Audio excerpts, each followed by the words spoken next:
1957లో జరిగిన కేసు ఉంది. Mister right అన్న వ్యక్తి, అతనికి లింపోసార్కోమా అనే క్యాన్సర్ జబ్బు వచ్చింది. అతనికి శరీరం అంతా కూడా ట్యూమర్స్, మొత్తం మరణానికి చాలా సమీపంలో ఉన్నాడు. అంత ట్యూమర్స్ ఉన్నాయి. శ్వాస తీసుకోవటానికి కూడా ఆక్సిజన్ మాస్క్ అవసరమయ్యేది. అయితే క్రేబియోజన్ అనే కొత్త ప్రయోగాత్మక మందు గురించి అతనికి తెలిసింది. అది ఇంకా ప్రయోగంలో ఉంది, ఇంకా మనుషుల మీద ప్రయోగించలేదు. అది ప్రయోగం చేస్తున్నారు క్యాన్సర్ మీద అని చెప్పి తెలిసింది. అతను డాక్టర్స్ని ఆ మందు ఇమ్మని చెప్పి అడిగాడు. డాక్టర్స్ ఇది ఇంకా ఎక్స్పెరిమెంట్లో ఉంది, సో దీన్ని ఇవ్వడానికి కాదు అన్నా కూడా అతను వినలేదు. ఆ మందు తీసుకున్నాడు. అయితే ఆ మందు రక్షిస్తుంది అని నమ్మాడు. అయితే ఆ మందు తీసుకున్న వెంటనే అతనికి ఆ ఉన్న ట్యూమర్స్ అన్నీ కూడా ఆ స్టవ్ మీద, వేడి స్టవ్ మీద పెట్టిన మంచుగడ్డల్లాగా వెంటనే కరిగిపోయాయి. కొన్ని రోజుల్లోనే అతనికి నయమైంది. నర్సులతో జోకులు వేయటము, సరదాగా తిరగటము, ఇదంతా చేస్తూ ఆసుపత్రి నుంచి డిశ్చార్జ్ అయ్యాడు. ఆ తర్వాత కొన్ని రోజుల తర్వాత ఏం జరిగిందంటే, ఈ కెబ్రియోజన్ అనే మందు ఇది యూజ్లెస్, ఇది నిరుపయోగము, ఇది పని చెయ్యదు అని వార్తలు వచ్చాయి. ఆ వార్తలు ఇతను చదివాడు. వెంటనే మళ్ళీ అతనికి ట్యూమర్స్ వచ్చాయి. అంటే ఆ వార్తలు అతని మీద పనిచేశాయి, దాంతో ట్యూమర్స్ వచ్చాయి. ట్యూమర్స్ మళ్ళీ పెరిగాయి. అయితే దీన్ని డాక్టర్ గమనించాడు. అతని డాక్టరు సరే అతనికి ఒక అబద్ధం చెప్పాడు. కొత్త వర్షను, అత్యంత శక్తివంతమైన మందు, కొత్త వర్షన్, న్యూ వర్షన్ వచ్చింది, అది మీకు ఇస్తాను, నయం అయిపోతుంది అన్నాడు. అనేసి అతను స్టెరైల్ వాటరు ఇంజెక్ట్ చేశాడు. వెంటనే అతనికి అవి తగ్గిపోయాయి, ట్యూమర్స్ తగ్గిపోయాయి. అంటే మందుల మీద మనం పెట్టుకునే విశ్వాసం అన్నది అది ఎంతగా పనిచేస్తుంది, ఎంత బలంగా పనిచేస్తుంది అనడానికి ఉదాహరణ ఇది. అయితే అక్కడ కూడా అనేక రకాల అవకాశాలు ఉన్నాయి. కొంతమంది విషం తీసుకున్న, విషప్రయోగం జరగనంత పరిపూర్ణమైన అంతర్గత నియంత్రణ స్థితిలో ఉంటారు. అలాంటి యోగులు ఉంటారు. విషం తీసుకున్నా కూడా విషం తీసుకోనట్టుగా ఉంటారు. కొంతమంది చిన్న గీత పడినా కూడా కంగారుగా డాక్టర్ దగ్గరికి పరిగెత్తి అంతా హడావిడి చేసేసి అన్ని రకాల మందులు, రకరకాల మందులన్నీ వాడేవాళ్ళు ఉంటారు. మరి అయితే శరీరము అనారోగ్యానికి గురవుతుంది. మనలో 3 భాగాలని చెప్పుకుంటాం ఎప్పుడు. శరీరము, వైటల్, ప్రాణము, మనసు, మైండ్. బాడీ, వైటల్, మైండ్, ఈ 3 భాగాలని చెప్పుకుంటాం. సరే, శరీరం అనారోగ్యానికి గురయ్యింది.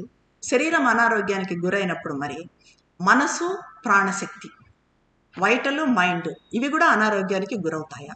శరీరం అనారోగ్యానికి గురవుతాయి అంటే అవసరమేం లేదు. అనారోగ్యం అన్నది సాధారణంగా అస్తిత్వంలోని వివిధ భాగాల మధ్య సమన్వయం తప్పడం వల్ల జరుగుతుంది.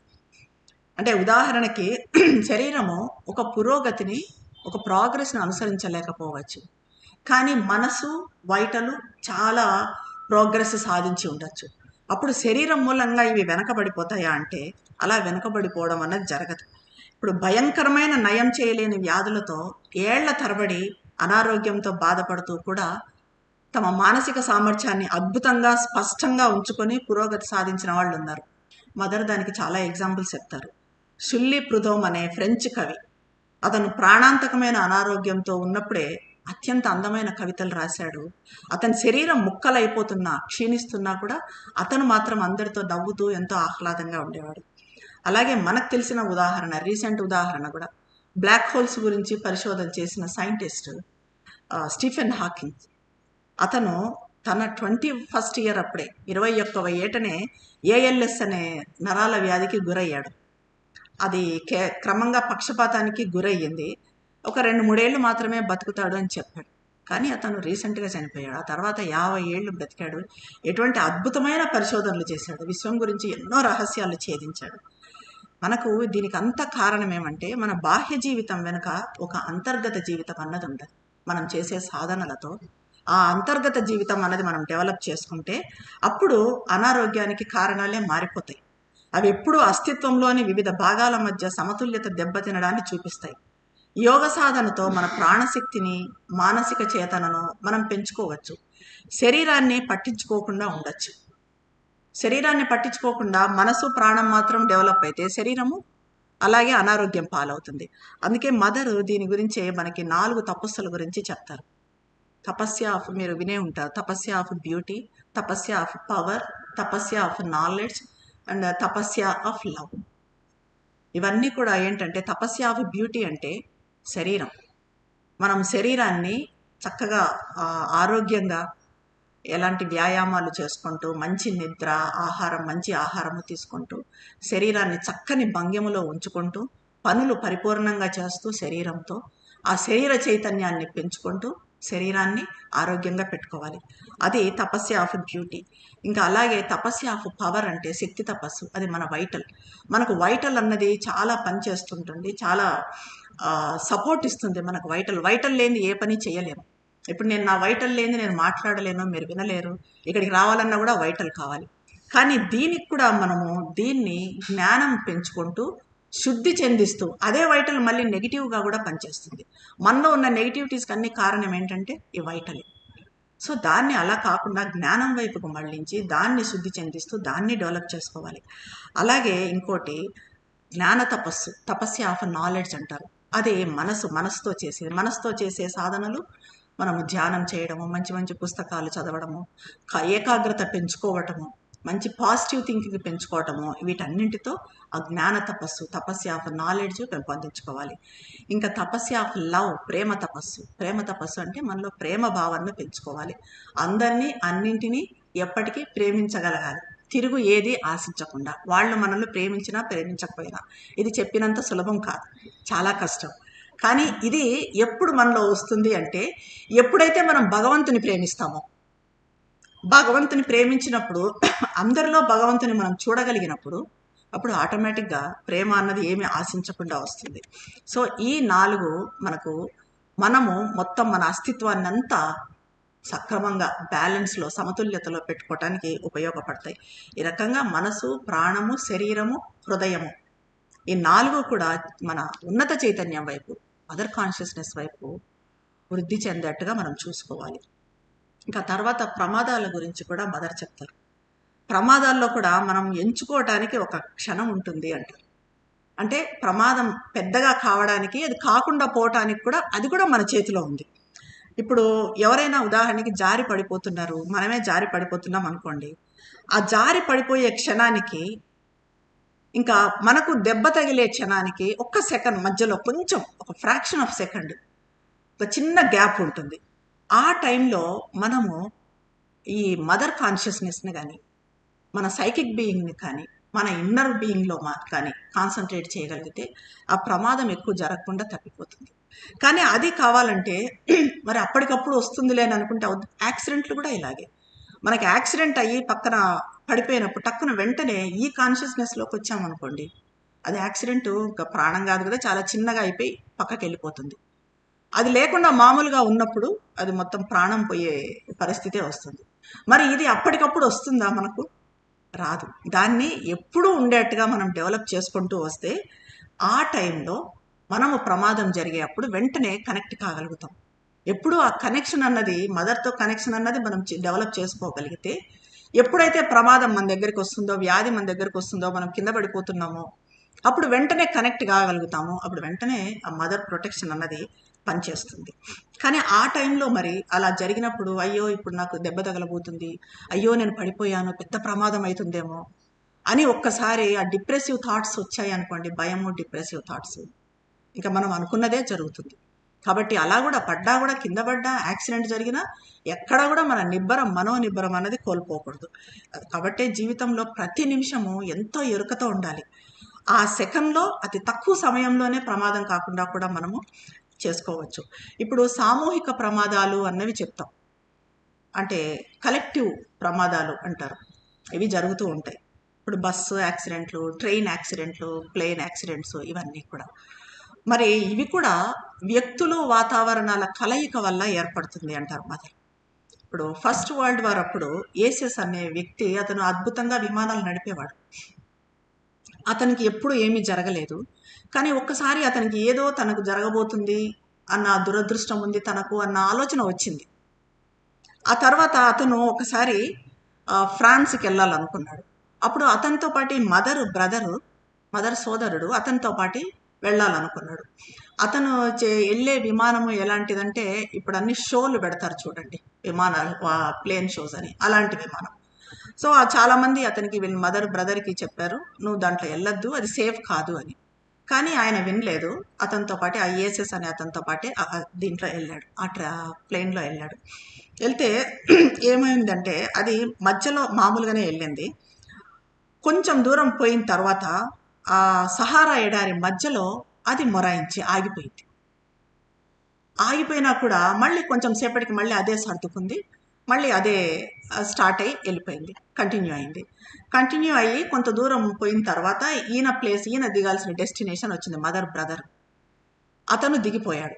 దిగిపోయిన తర్వాత మళ్ళీ వెళ్తూ ఉండగా, ఫ్రాన్స్ వెళ్తూ ఉండగా ఈ వ్యక్తి ఒక్కడే ఉన్నాడు. అప్పుడు ప్రమాదం సంభవించింది. అతను మరణించడం జరిగింది. అంటే అతనికి ఆ దురదృష్టం అనేది ఉంది, మనసులో ఉంది. ఈ మదర్ బ్రదర్ ఏంటి, అతనికి విశ్వాసం ఉంది, నాకేం కాదు అన్న విశ్వాసం ఉంది. ఈ రెండు వాతావరణాలు అక్కడ కలిసాయి, రెండు వ్యక్తులు కలిశారు, ఒకరు పాజిటివ్ ఒకరు నెగిటివ్. ఈ పాజిటివ్ది కొంతకాలం పనిచేసింది. ఎంతవరకు పనిచేసింది, అక్కడ ప్లేన్ ఆగిపోయింది, కానీ మళ్ళీ అది ప్లేన్ ఇతని పాజిటివ్ దృక్పథంతో అది సరిగా జరిగింది. మళ్ళీ ఇతనిది నెగిటివ్ పనిచేసింది కాబట్టి అది అక్కడ అతను చనిపోవడం జరుగుతుంది. సో ఈ రకంగా కూడా జరుగుతుంది. ఇలాంటిది ఇంకొక ఎగ్జాంపుల్ కూడా, చాలా మంచి ఎగ్జాంపుల్ మదర్ చెప్తారు. ఇద్దరు వ్యక్తులు భార్యాభర్తలు ఉండేవాళ్ళంట. వాళ్ళు ప్రయాణం చేసేటప్పుడు ఎప్పుడైనా పక్కన వాళ్ళకి ప్రమాదం జరుగుతుంది, వాళ్ళకేం జరగదు, వాళ్ళు బాగా ఉంటారు, వాళ్ళు బయటపడతారు. అలాగే ఒకసారి పడవలో పోతుంటే ఆ పడవ మునిగింది, మొత్తం అందరూ చనిపోయారు, కానీ వాళ్ళిద్దరూ మాత్రము సేఫ్గా ఉన్నారు, సేఫ్గా బయటపడ్డారు. అంటే ఐరన్ లెగ్ అంటాం చూడండి కొంతమందిని, మన దాంట్లో వీళ్ళని బ్రింగర్స్ ఆఫ్ బ్యాడ్ లక్ అని కూడా పిలవచ్చు. సో ఇలాంటివి కూడా జరుగుతూ ఉంటాయి. ఇలాంటి వ్యక్తులతో మనం ఎప్పుడు ప్రయాణించకూడదు, ఎప్పుడు జాగ్రత్తగా ఉండాలి. మనం అంటే ప్రయాణం ఎవరితో చేస్తున్నాము, ఎలాంటి వాళ్ళతో మనం మెదులుతున్నాము, ఇవన్నీ కూడా చాలా ఇంపార్టెంట్. ఇవన్నీ సాధారణ కోణం నుంచి చూస్తే మనకు అర్థం కాదు, కానీ వాతావరణం యొక్క సాంగత్యాల గురించి మనం ఎప్పుడు జాగ్రత్త వహించాలి. అందుకే సమూహాలుగా ప్రయాణించేటప్పుడు ఎవరితో ప్రయాణిస్తున్నాము, ఎలాంటి వాళ్ళతో, ఎలాంటి గ్రూప్తో ప్రయాణిస్తున్నాము, ఇది తెలుసుకోవాలి. దానికి ఒక విజన్ అన్నది ఉండాలి. మనకి ఆధ్యాత్మికతలో ఉన్నాం కాబట్టి బయట వాళ్ళకి, దీంట్లో లేని వాళ్ళకి ఇదంతా పెద్ద లెక్కలోకి రాదు, అది జరిగిపోతూ ఉంటుంది. కాకపోతే మనకి ఈ విషయాలన్నీ తెలుసు కాబట్టి వాటి విజన్ అన్నది ఉండాలి. ఎప్పుడైనా ఎవరి చుట్టైనా ఒక చిన్న నల్లని మేఘం ఉన్నట్టు కనిపిస్తే వాళ్లతో ప్రయాణించకుండా జాగ్రత్త పడాలి అంటారు. మళ్ళీ ఈ నల్లని మేఘం అన్నది వాళ్ళ చుట్టూ ఉన్న నెగిటివిటీ కనిపించాలి అంటే మనలో సెన్సిటివిటీ అన్నది పెంచుకోవాలి. ఇంకా యోగ సాధనలో అనారోగ్యాలు అన్నవి వస్తాయి కదా, మరి అవి పరీక్షలా అంటే అవి పరీక్షలు కాదు. ఉద్దేశపూర్వకంగా భగవంతుడు మనకేమీ ఇవ్వడు, అనారోగ్యం ఇవ్వాలని అనుకోడు. మనం యోగ సాధన చేస్తున్నప్పుడు ఏదన్నా వచ్చింది అంటే, కాకపోతే వాటి పట్ల మన దృక్పథం ఎలా ఉంటుంది అన్నది ఇంపార్టెంట్. వాటిని మనకి టెస్ట్ల లాగా తీసుకొని, దాన్ని ఇప్పుడు శరీరంలో ఏదో ప్రాబ్లం వచ్చింది మనకు యోగ సాధన చేస్తున్నప్పుడు, దీన్ని ఇది యోగ సాధన చేస్తున్నాను కాబట్టి వస్తుంది, నా వైటలు మెంటలు బాగున్నాయి, నా శరీరం బాగాలేదు, శరీరాన్ని వాటికి ఈక్వల్ చేయాలి అంటే ఎక్కడుందో ప్రాబ్లం డిటెక్ట్ చేయాలి, ఆ ప్రాబ్లంని నేను సాల్వ్ చేసుకోవాలి. ఈ రకమైన ధోరణి ఉండాలి తప్ప, ఇది మనకేదో భగవంతుడు ఇచ్చాడు అని దాన్ని యాక్సెప్ట్ చేసి అదేదో గొప్ప అనుకున్నట్టుగా మనము అట్లాగే ఉండిపోకూడదు. ఆధ్యాత్మికంగా అనారోగ్యాన్ని నయం చేయటానికి 2 మార్గాలు ఉన్నాయి. ఆ శరీర భాగంపై చైతన్య శక్తిని కేంద్రీకరించటం. ఈ పద్ధతిలో ఫలితం సహజంగానే వ్యక్తి రిసెప్టివిటీ మీద ఆధారపడి ఉంటుంది. మనకి ఏ భాగంలో అయితే ప్రాబ్లం ఉందో ఆ భాగం మీద మన కాన్షియస్నెస్ని మొత్తము, మదర్ కాన్షియస్నెస్ని, మన కాన్షియస్నెస్ని పెట్టి ఆస్పైర్ చేస్తూ మదర్ ఫోటో ముందు కూర్చొని మదర్ కాన్షియస్నెస్, మదర్ లైటు దాని మీద ప్రసరించేట్టుగా చూసుకోవాలి. ఊరికే మనము మానసికంగా నేను బాగుండాలి అని, అది కూడా అవసరం, అది అనుకుంటే సరిపోదు, అది మాత్రమే పనిచేయదు. At the same time divine help తీసుకోవాలి. మనం డివైన్ కాన్షియస్నెస్ని మనలోకి ఇన్వోక్ చేసుకోవాలి, ఇది అవసరం అవుతుంది. అలాగే మనము ఎలా అంటే ఎలాంటి ఇవి డెవలప్ చేసుకోవాలి, ఎలాంటి లక్షణాలు మనలో డెవలప్ చేసుకుంటే మరి ఈ అనారోగ్యాన్ని తొందరగా పోగొట్టుకోగలము అంటే, మనలో అనారోగ్యాన్ని పోగొట్టుకోవాలన్నా, అసలు అనారోగ్యం అన్నదే మన దరిదాపుల్లోకి రాకుండా చూసుకోవాలన్నా కొన్ని అలవాట్లు డెవలప్ చేసుకోవాలి. అవేదంటే సంతోషంగా ఉండటానికి ప్రయత్నించాలి, సాధ్యమైనంత వరకు ఎప్పుడు సంతోషంగా ఉండటానికి ప్రయత్నించాలి, మంచి ఆరోగ్యాన్ని కాపాడుకోవాలి. ప్రస్తుతానికి ఈ లోకంలో సంతోషము, మంచి, ఆరోగ్యము అనేవి అవి సాధారణ పరిస్థితులు కాదు. ఎందుకంటే ఎక్కడ చూసినా వాటికి వ్యతిరేకమైనవే ఉన్నాయి. ఆరోగ్యము లేదు ఎక్కడ. సంతోషం అన్నది మనం సంతోషపడే పరిస్థితులే మనకు కనిపించటం లేదు. కానీ మనలో మాత్రం అవి నెలకొల్పుకోవాలి. మన జీవన విధానాన్ని సరిదిద్దుకోవడం ద్వారా మాత్రమే మనం మంచి ఆరోగ్యాన్ని పొందగలం. ఫైనల్గా మన లక్ష్యమే divine life in divine body. మన పూర్ణయోగ లక్ష్యమే divine life in divine body. కాబట్టి దానికోసము వ్యాయామాలు చేయటము, క్రమబద్ధమైన జీవితం గడపటము, బాగా ఆరోగ్యకరమైన ఆహారం తినటము, శారీరక శ్రమ చేయటము, బాగా నిద్రపోవటము, ఇవన్నీ కూడా ఈచ్ అండ్ ఎవ్రీథింగ్ ఇవన్నీ ఇంపార్టెంటే. మంచి ఆరోగ్యంలోనే మనకి ట్రాన్స్ఫర్మేషన్కి అవకాశం ఉంటుంది. మన ఆరోగ్యం బాగుంటేనే మన ట్రాన్స్ఫర్మేషన్ ఏదైనా, ఇప్పుడు మన యోగమే ట్రాన్స్ఫర్మేషన్ యోగా. అది ఎప్పుడు చేయగలము? మన ఆరోగ్యము మనవన్నీ కూడా బాగుంటేనే చేయగలము. ఇంకా విశ్రాంతి కూడా అవసరం. మదర్ చెప్తారు, పడుకోబోయే ముందు శరీరాన్ని ఒక పాతగుడ్డలాగా చేసేయాలంట. ఒక పాతగుడ్డలాగా చేసేసి ఒక ధ్యాన స్థితిలో నిష్కల్మషమైన భక్తితో మదర్ని ప్రార్థించుకుంటూ ధ్యాన స్థితిలో నిద్రపోయాము అంటే అది మంచి నిద్ర అవుతుంది. ఆ నిద్ర కూడా మనకు సాధన అవుతుంది. విజయం సాధించే వరకు మనము ప్రయత్నం చేస్తూనే ఉండాలి. ఈ ప్రయత్నాలన్నీ ఇవన్నీ చేసుకుంటూనే ఉండాలి. ఈ ప్రయత్నం అన్నది ఒక టైంకి ఎండ్ అయ్యేది కాదు, ఒక వయసుకు ఎండ్ అయ్యేది కాదు. ఇది ఎప్పటికీ ఎన్ని సంవత్సరాలు వచ్చినా, 75, 80, 90 ఎన్ని సంవత్సరాలు వచ్చినా మనము బ్రతికినంత వరకు, లాస్ట్ మూమెంట్ వరకు కూడా మనం ప్రతి దానికోసం, ఇప్పుడు మనం చెప్పుకున్న అన్ని లక్షణాల కోసము ప్రయత్నం చేస్తూనే ఉండాలి. ఇది అనారోగ్యం గురించి మదర్ మనకు ఈరోజు చాలా అద్భుతమైన విషయాలు అందించారు అని అనిపిస్తుంది, విత్ ఎగ్జాంపుల్స్. ఇటువంటి జ్ఞానాన్ని ప్రసాదించిన శ్రీమాతకు దివ్యజననికి శతకోటి వందనం సమర్పించుకుంటున్నాను.